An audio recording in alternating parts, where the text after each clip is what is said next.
Do you believe in the supernatural? I didn't. Not until I found myself stranded at the old Hollowgate train station. It was supposed to be a quick stop on my way home, but what I experienced that night, it's something I'll never forget. If you're listening, be warned. Not every train is meant to be boarded.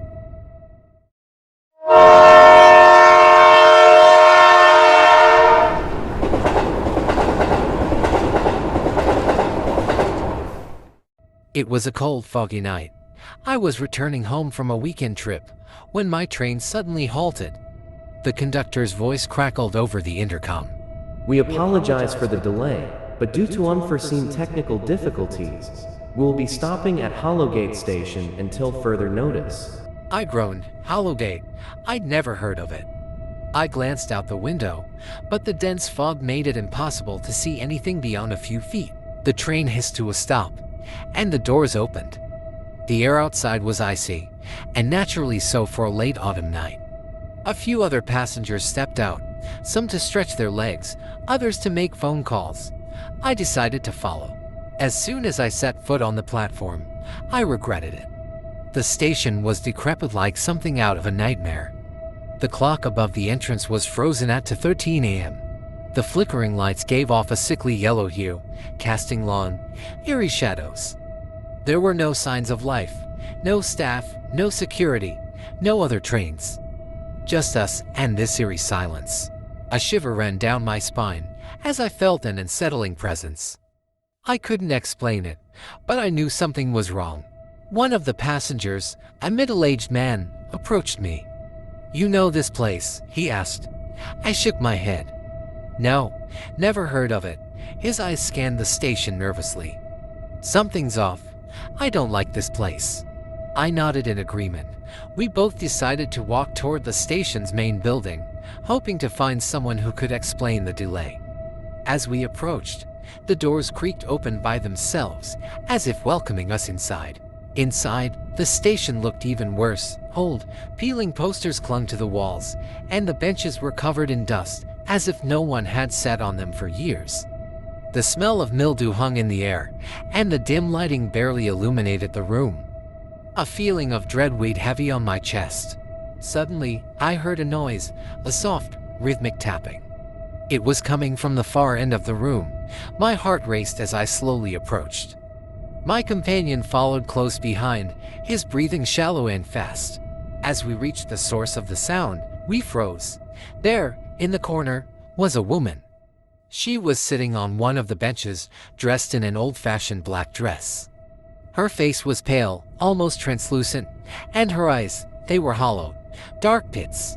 "Excuse me," I managed to whisper. "Are you waiting for the train?" She didn't respond. She just continued tapping her fingers against the bench, her gaze fixed on something far beyond the walls of the station. My companion nudged me. "Let's get out of here." But just as we turned to leave, the woman spoke, her voice barely a whisper. "The last train is coming." A cold breeze swept through the station, though all the doors and windows were shut. The lights flickered again, and I could swear I heard the distant sound of a train whistle. But this whistle, it sounded wrong. It was distorted, otherworldly. Suddenly, the station's old clock started ticking, its hands spinning wildly. To 13 a.m., to 14 a.m., to 15 a.m., and then it stopped. Everything was silent again. My companion and I exchanged terrified glances. "We need to go," I whispered. We bolted for the door, but as we reached it, the sound of a train screeching to a halt filled the air.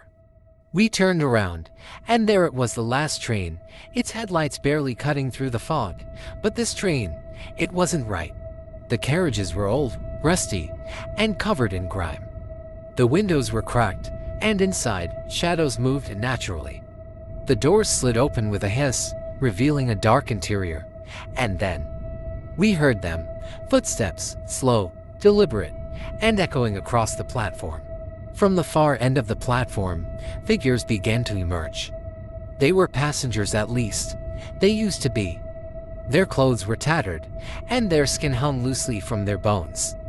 Their eyes were the worst part, lifeless, but filled with hunger. One by one, they boarded the train, their footsteps echoing in the eerie silence. My companion grabbed my arm. "We need to go, now." But before we could move, the woman in black appeared in front of us, her hollow eyes staring straight through us. "You cannot leave," she whispered. "The train is here for you." We turned and ran, but no matter how far we went, we couldn't escape. The station stretched on forever, an endless loop of darkness and fog. The last thing I remember is tripping, falling onto the cold, hard ground. When I looked up, the woman was standing over me, her mouth twisted into a chilling smile.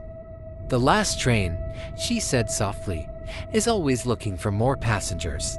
I woke up the next morning, lying on the platform, the sun rising in the distance. The station was empty, the train was gone, and my companion. He had vanished. To this day, I don't know what happened at Hollowgate Station, but I'll never forget the sound of that train. And if you ever find yourself at an unfamiliar station late at night, don't get off the train. Because once you board the last train to nowhere, there's no coming back.